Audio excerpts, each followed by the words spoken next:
ကျွန်တော်တို့တွေစိတ်အရန်တုံနေရဲ့ချိန်ဒါမှမဟုတ်အရန်ဝမ်းနေတဲ့အချိန်မျိုးမှာစကားတွေကိုလက်လွတ်စပယ်ပြောမိပြီးတော့ငါဒါမျိုးမလုပ်ခဲ့သေးဘူးဆိုပြီးတော့နောက်တော့ရပ်ဖူးတဲ့ခိုက်တဲ့တွေရှိဘူးကြမှာအဲ့လိုချိန်တွေမှာချလိုက်တဲ့ဆွတ်ပတ်ချက်တွေကဘာလို့အမြဲတမ်းမှားနေရလဲ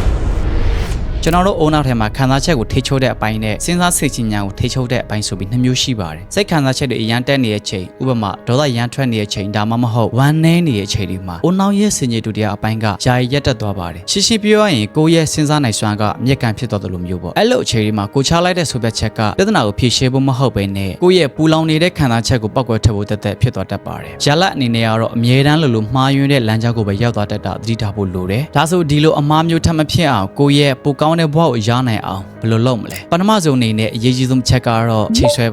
ပါလို့ပြောလိုက်တာနဲ့ဟာဘာလို့လဲဆိုတဲ့တွေးမျိုးမတွေးဘဲနဲ့ဆက်နားထောင်ကြည့်ပါအောင်ဆိုလိုတာကခံစားချက်ပြင်းထန်နေတဲ့အချိန်မှာဘာမှစိတ်လောလည်းမဆုံးဖြတ်ဘဲနဲ့ချက်ချင်းတုံ့ပြန်ခြင်းတဲ့စိတ်ကိုထိထားဖို့လိုတယ်အနည်းဆုံး24နာရီလောက်တော့အချိန်ယူဖို့လိုတယ်ဘာလို့ဒီလိုအချိန်ယူဖို့လိုရလဲဆိုရင်အုံနောက်ရဲ့စင်ကြီးတို့တရားကိုပြန်လဲအလုပ်လုပ်ဖို့ခြေပေးလိုက်တာဖြစ်ပါတယ်စူပွဲနေတဲ့ရင်တွေအိုးကိုမီးပေးလိုက်တယ်လို့မျိုးပေါ့စိတ်တည်ငြိမ်သွားတဲ့အခါမျိုးမှာဖြစ်နေတဲ့ပြဿနာကိုရှူတောက်တဲ့အမြင်တရားနေပြီးတော့ရှင်းရှင်းလင်းလင်းမြင်လာရပါလိမ့်မယ်ဒုတိယချက်အနေနဲ့ကတော့ဆုံးဖြတ်ချက်တစ်ခုမချခင်မှာမနေ့ဖြန်ကကိုယ့်ကိုပြန်ကြည့်ဖို့လိုတယ်ဒီစကားကိုပြောလိုက်ရင်ဒါမှမဟုတ်ဒီလိုရက်ကိုငါလိုလိုက်ရင်မနေ့ဖြန်နောက်တစ်ပတ်နောက်တစ်လမှာကိုနောက်တာရမယ့်အဖြစ်မျိုးဖြစ်မလားဆိုတာမျိုးတွေးကြည့်ဖို့လိုတယ်ကျွန်တော်တို့ဖြတ်တန်းနေတဲ့ဘဝမှာအဓိကအရေးကြီးဆုံးကစိတ်ချမ်းသာမှုနဲ့လူတက်လာတဲ့ဘဝတစ်ခုကိုတည်ဆောက်ဖို့ပါပဲကိုခဏတာဒေါသထွက်ပြီးတော့ပောက်ကွဲလိုက်တဲ့အရာသားလေးတစ်ခုအတွက်နဲ့ကိုအခြေယူတည်ဆောက်ထားတဲ့အရာတွေကိုအလွယ်တကူပြည့်စည်မခံစေချင်ဘူးတည်ငြိမ်တဲ့စိတ်နဲ့စဉ်းစားမှပဲပိုကောင်းတဲ့ရလဒ်တွေကိုရရှိနိုင်မှာဖြစ်ပါတယ်ဘဝမှာအခက်အခဲတွေအစိမ်းနောက်ရှက်ဖြစ်ကြတယ်အများကြီးကြုံရအောင်ပါဒါပေမဲ့အဲ့ဒီအရာတွေကိုဘယ်လိုတုံ့ပြန်တယ်လဲဆိုတဲ့အပေါ်မှာမူတည်ပြီးတော့ကိုယ့်ရဲ့တိုးတက်မှု